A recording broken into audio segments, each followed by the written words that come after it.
लेकिन मेन जागृति क्या है? जागृति तब आता है जब पवित्र आत्मा है। और जहाँ पे पवित्र आत्मा का काम नहीं है वहाँ पे कोई जागृति नहीं है। वहाँ पे बहुत सारे लोग हैं, बहुत सारे सबक लोग हैं और काफ़ी सब पास्टर लोगों ने वहाँ पे वचन दिया, पर जो हमने जो वचन दिया वहाँ पे, पर मैं बड़ाई नहीं कर रहा हूँ, पर मेरे को बहुत सारे लोगों का फ़ोन भी आए और तारीफ हम लोग का ज़्यादा चल रहा है वहाँ पे। अब बोला पास्टर हमारा उधर आना ही पड़ेगा, पास्टर हमारे इधर आना ही पड़ेगा हमें। मैं बोला गुजरात के अंदर भी बुला रहा है, अप्रैल महीने में 11, 13, 14, अभी यहाँ पे भी 11, 12, 13 बदलापुर का पास्टर चौकों ने भी बुलाया, पर अभी अपने पास समय भी कम है और इतना जगह आना जाना बहुत मुश्किल हो जाता है। और इससे पहले भी दुधार के अंदर भी मीटिंग था, उधर भी मैं गया नहीं, वहाँ पे भी बुलाया। बालू हाईवाला ने भी बुलाया, वहाँ पे भी 7 दिन का मीटिंग था, वहाँ पे भी मैंने नहीं गया। लोग बुला रहा है लेकिन उतना अपने पास समय नहीं था। पर यहाँ पे जो मीटिंग हो गया और हमने वहाँ पे देखा है कितने सारे लोग हैं, पर अपने पीछे सब ब्लेसिंग के लिए आए। बहुत सारे लोग सब तेल फोटो वगैरह लेके, हम लोग जा रहे तो जाने नहीं दे रहे लोग, तो लोग प्रेयर करके ले रहे, तो कार में ही बैठ के हम लोग दुआ करने लगे। यहाँ तक ऐसा, पर लोगों के अंदर भूख लग गया वहाँ पे। और कभी वहाँ का सारे पास्टर लोगों ने भी जब वचन को सुना तो वो लोग भी सब हक्का पिक्का हो गया कि क्या बात है वचन का, कितनी रहस्य की वचन है। क्योंकि हम लोग भी जो है, मैंने बताया सब लोग हम बपतिस्मा तो करते हैं, पर बपतिस्मा जल और आत्मा से ना जन्म ले तो परमेश्वर के राज नहीं जा सकता। लेकिन हम लोग जल को ज़्यादा ये देते हैं पर आत्मा को नहीं दे पाते। लेकिन जल का बपतिस्मा लेने से हमारा उद्धार नहीं हुआ, उद्धार होगा बोला है, हुआ नहीं, होगा। जो विश्वास करे, मार्क 16:16 में क्या लिखा है, जो विश्वास करे बपतिस्मा ले उसका उद्धार होगा। बराबर ना? पर हुआ नहीं, होगा। तो हमारे लोग क्या सोचते हैं, पानी का बपतिस्मा ले लिया तो हमारा काम खत्म। आज सब लोग निर्बुद्धि की तरह हम लोग चुपचाप बैठे रहते, खाली बाइबल पढ़ते, एक बार चर्च को आते हैं और बस अपना जैसा उपवास शुरू होते हैं वो भी करते हैं, हर चीज मतलब एक साधारण सा जीवन हम लोग बिताते हैं। तो हम लोग क्या सोचते हैं कि हम लोग को अभी मर भी जाएगा तो अभी हम सन में जाएंगे, पर ऐसा नहीं होता। आप सोच सकते हो, फिर भी मैं आपको बताना चाहता हूँ, मूसा का जमाने में एक बादल का बपतिस्मा लिया जिसको हम मूसा का बपतिस्मा कहते हैं। आप सोच सकते हो कि समुद्र 2 भाग हो गया, कई चमत्कार को देखे।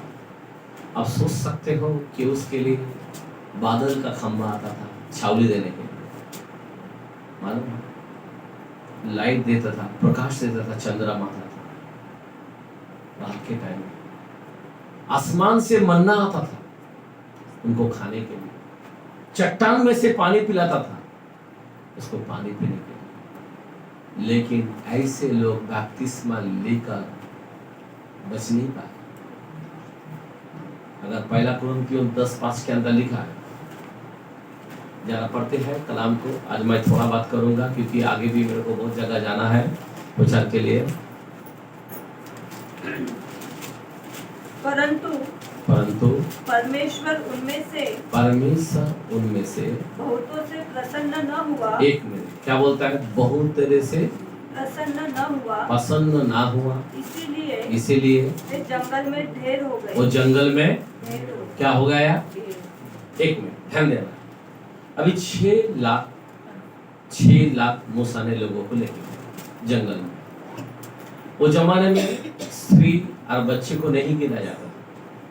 मैं बोल सकता हूँ कि 20-30 लाख लेकिन 20-30 लाख लोगों का बपतिस्मा मूसा का जमाने में बपतिस्मा हुआ समुद्र में, बराबर।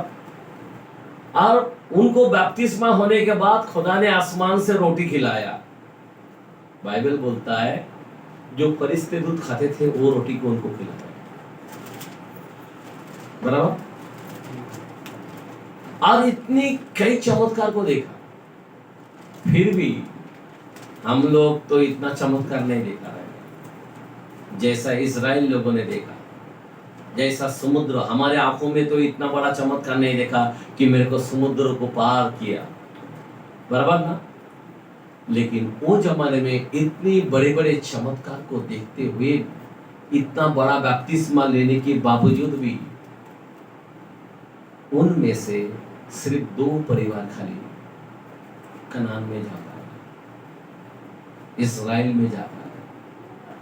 बाकी वहां पे ठार हो गया। ठार मतलब सबको मार दिया गया। आज तुम्हारा हम क्या भरोसा करते हैं कि हम लोग सर में जाएंगे?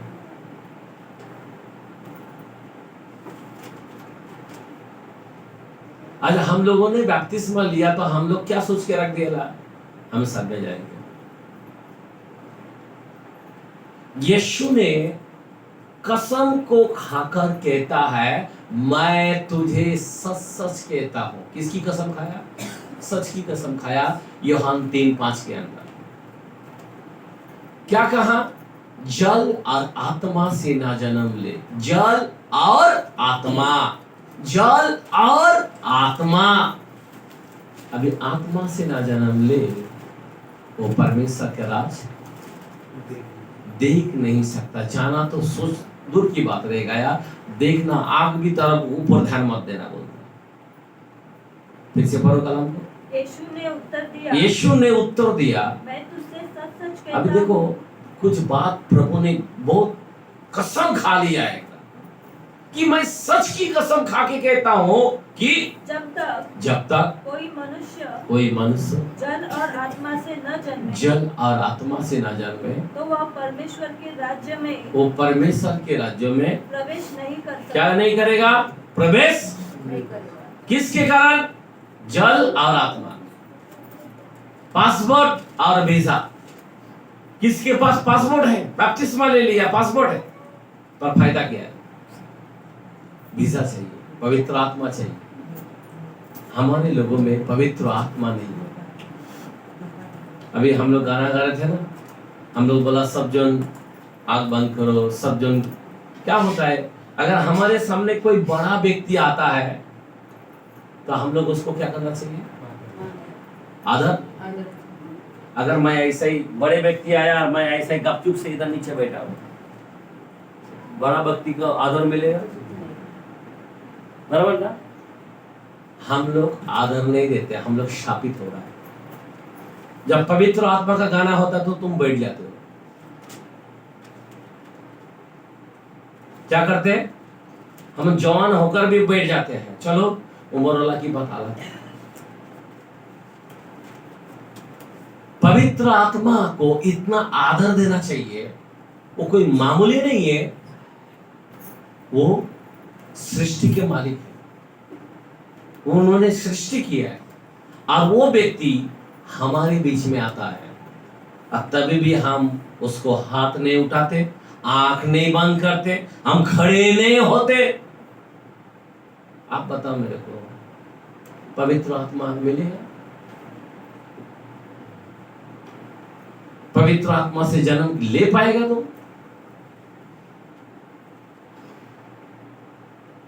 इसके कारण हम नाश हो जाते हैं। पवित्र आत्मा एक छाप हमारे ऊपर दिया जाता है। किसका? छुटकारे का। अगर पवित्र आत्मा हमारे अंदर नहीं दिखता तो हम परमेश्वर के राज्य में नहीं जा सकते। ये छुटकारे का छाप। छुटकारा बोलो तो क्या है? जब हम बादल में जाएंगे उस दिन हमारा आखिरी छुटकारा है। समझ में आ रहा बात? अगर पवित्र आत्मा को हम आज हमारे अंदर आदर नहीं दे पाते, पवित्र आत्मा में हम नहीं बोलते, पवित्र आत्मा का फल नहीं दिखता, समझ में आ रहा बात?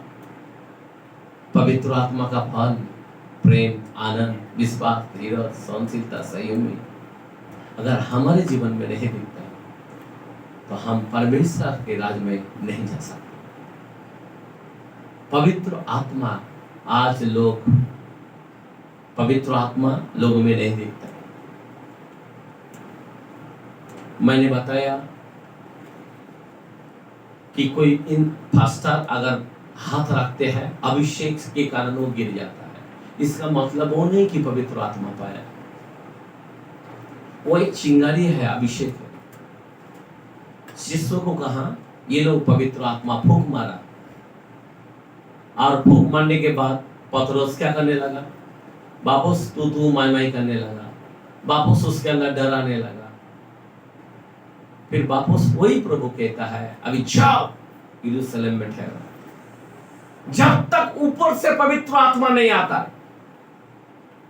क्योंकि पवित्र आत्मा के बगैर कोई सेवक नहीं हो सकता, पवित्र आत्मा के बगैर कोई विश्वासी नहीं हो सकता, और पवित्र आत्मा के बगैर कोई सुसमाचार प्रचार नहीं कर पाते। मैं आपको रियल बोलता हूं, कैसा सुवार्ता प्रचार करने का नहीं मालूम। इसीलिए पवित्र आत्मा की जरूरत है।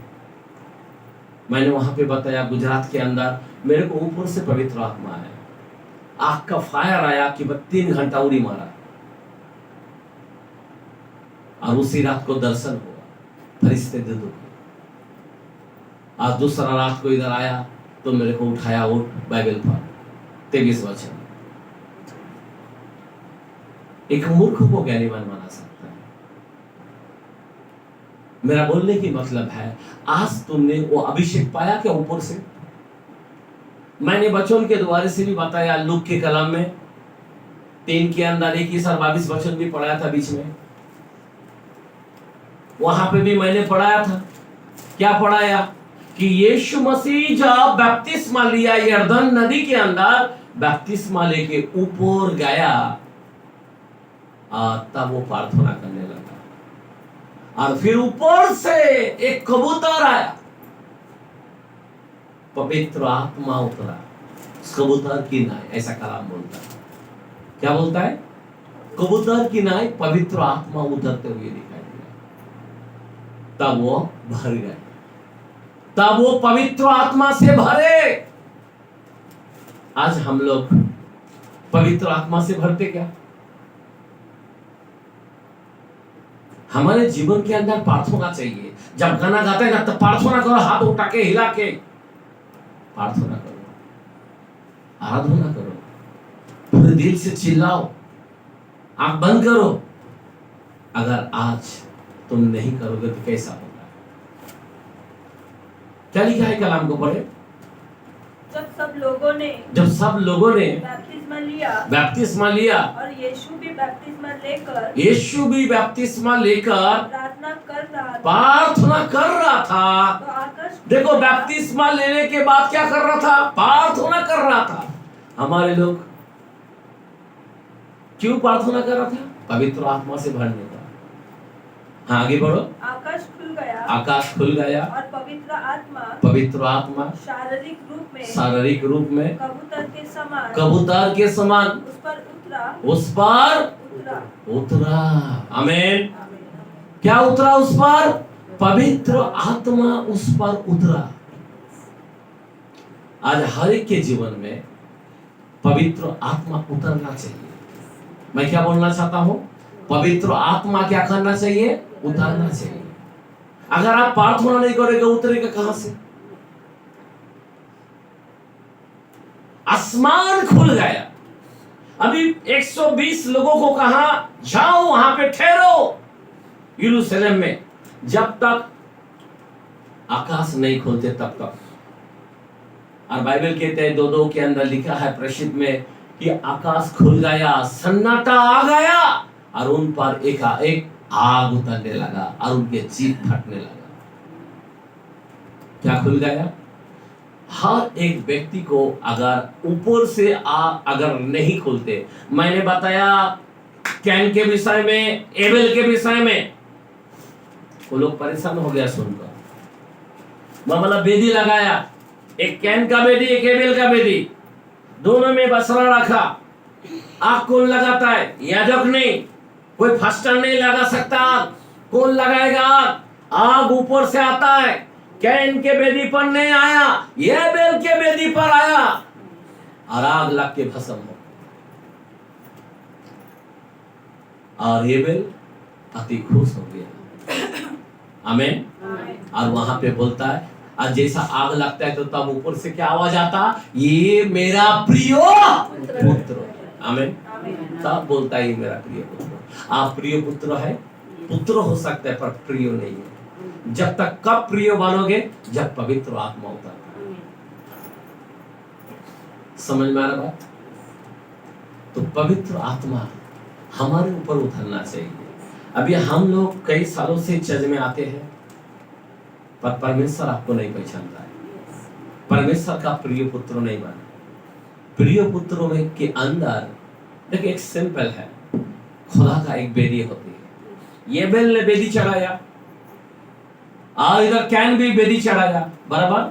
लेकिन ये बेदी बोले तो क्या है, मैं आपको बताना चाहता हूँ। बेदी मतलब, बेदी किसको बोलता है? ऑल्टर को। अभी जो जगह में मैं खड़ा हूँ एक बेदी बनाया, क्यों? एक बेदी बोले तो ऊंचे स्थान को बोलता है, बराबर, सही बात है।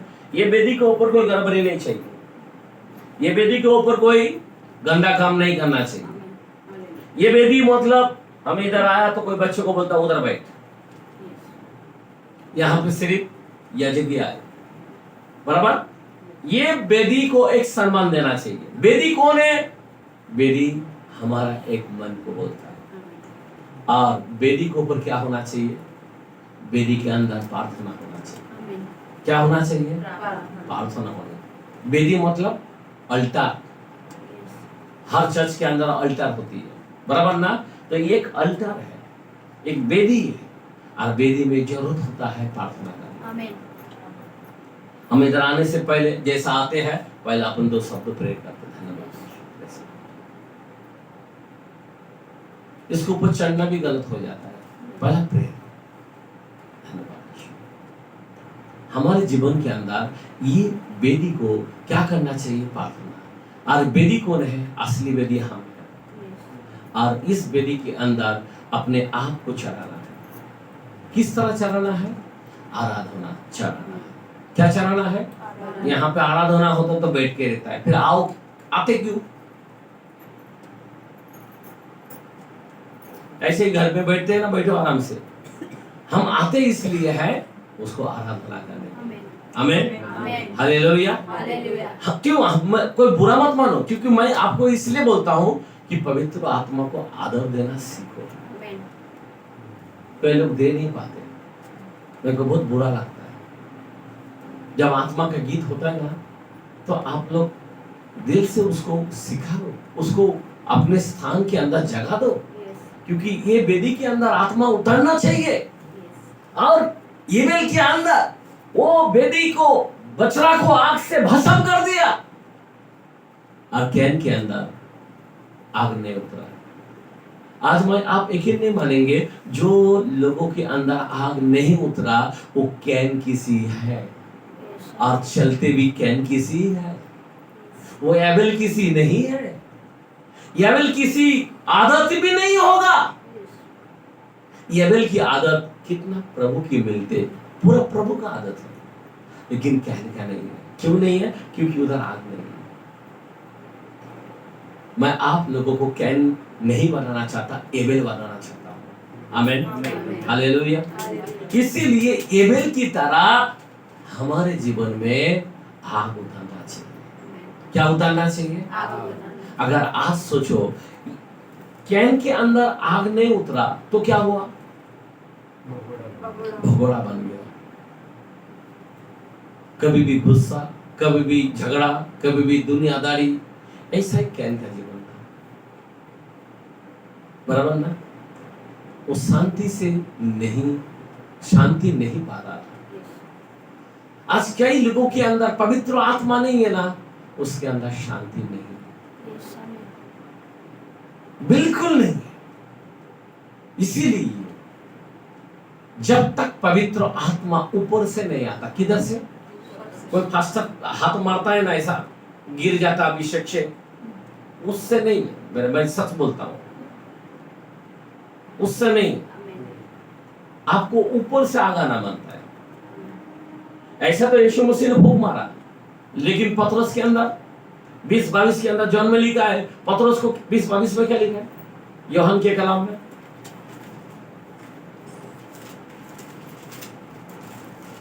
मैं दोबारा फिर से उस वचन को दे रहा हूं क्योंकि हमको समझना चाहिए।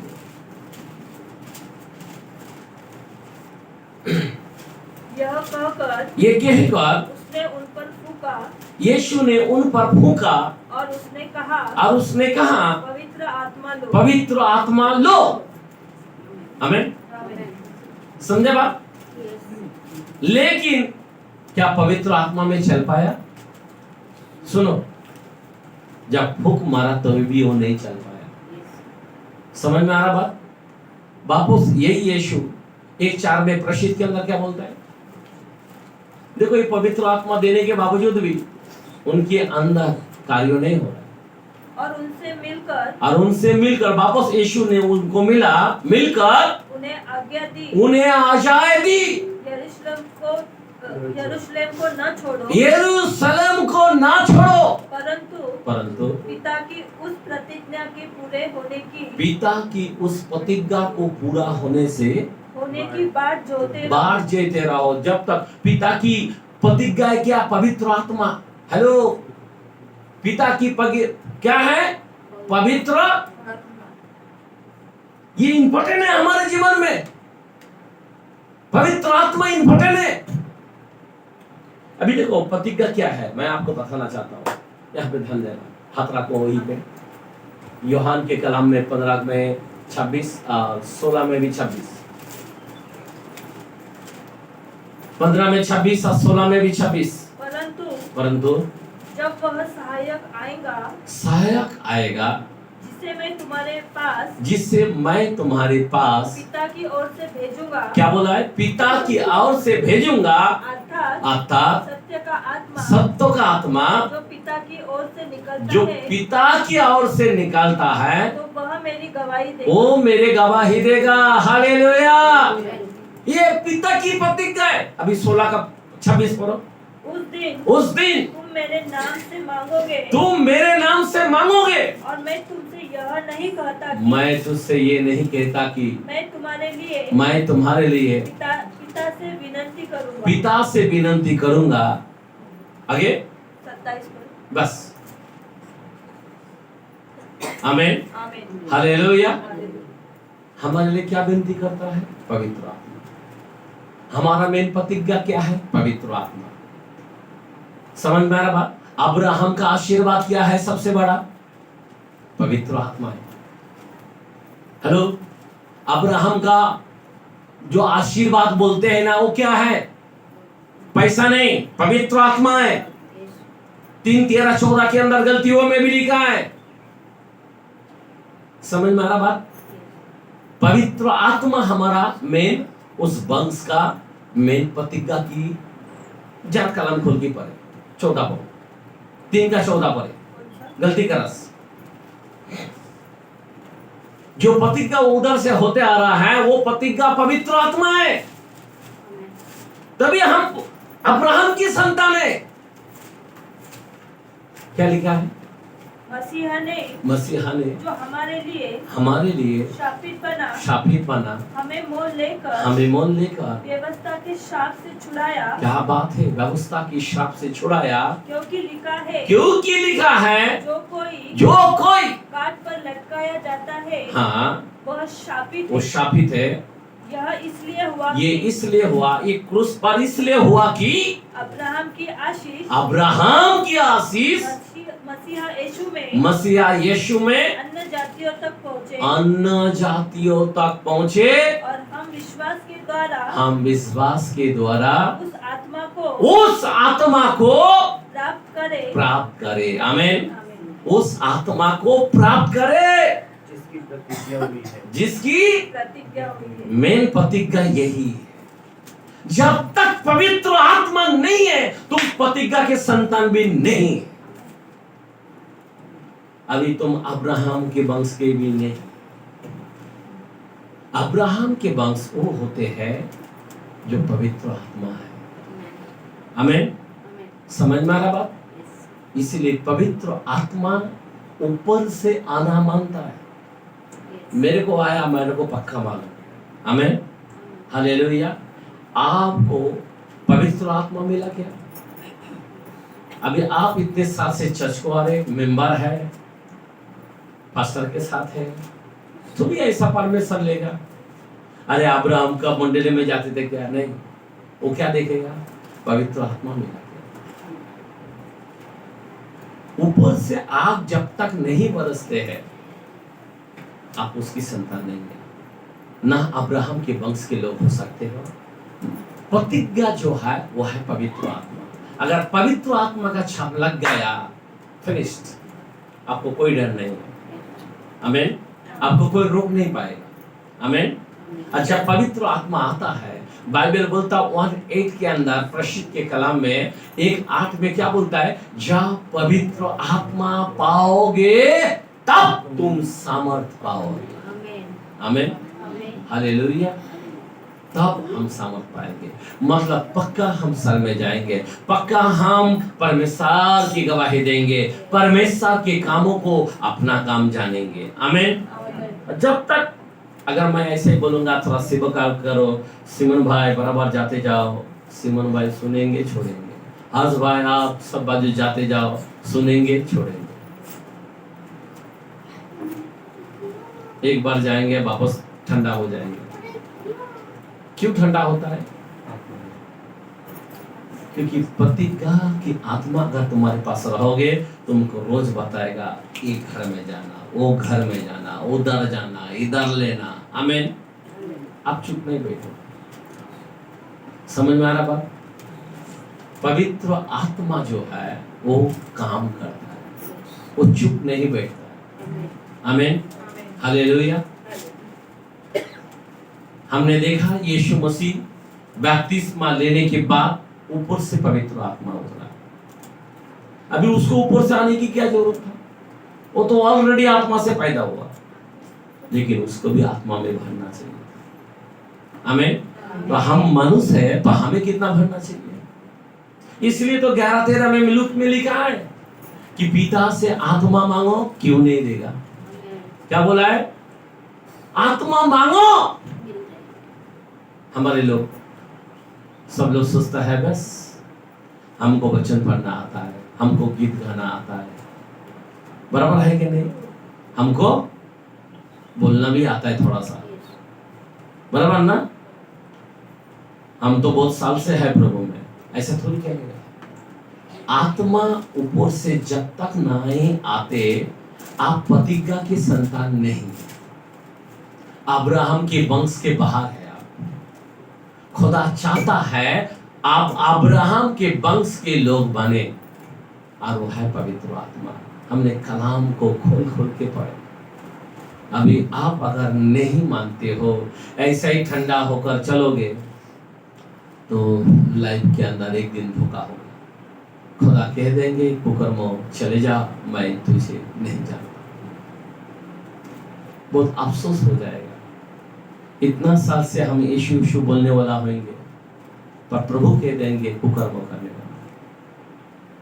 इसीलिए खुदा ने वचन में कह दिया, मैं बुलाया बहुत लोगों को, पर चुनूंगा थोड़ी लोगों को।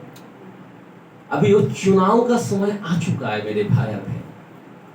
अब ये चुनाव का घड़ी है, इसीलिए अपने आप को जांचे कि मेरे में आत्मा है या नहीं। मेरे इस वेदी में आग ऊपर से आया था क्या? अगर नहीं आया तो मैं कैन की तरफ खड़ा है, अगर आग लगा तो मैं एबेल की तरफ खड़ा है। एबेल आप सोच सकते हो प्रभु की आवश्यकता। आदम का वंश बलि कभी कैन नहीं हुआ, पता है, जबकि वो बड़ा बेटा है। आप खुदा के वंश बलि में आना चाहिए।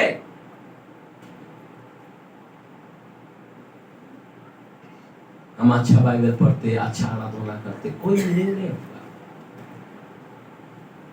वो स्प्राइट ऊपर से आना चाहिए। आपके आग में जीभ लगना मानता है, जीभ में आग लगना मानता है। आप जरा पेंटेकोस्ट का दिन को जरा मैं आपको दिखाना चाहता हूं। 2 से 4 पढ़ेंगे प्रसिद्ध के कलाम में।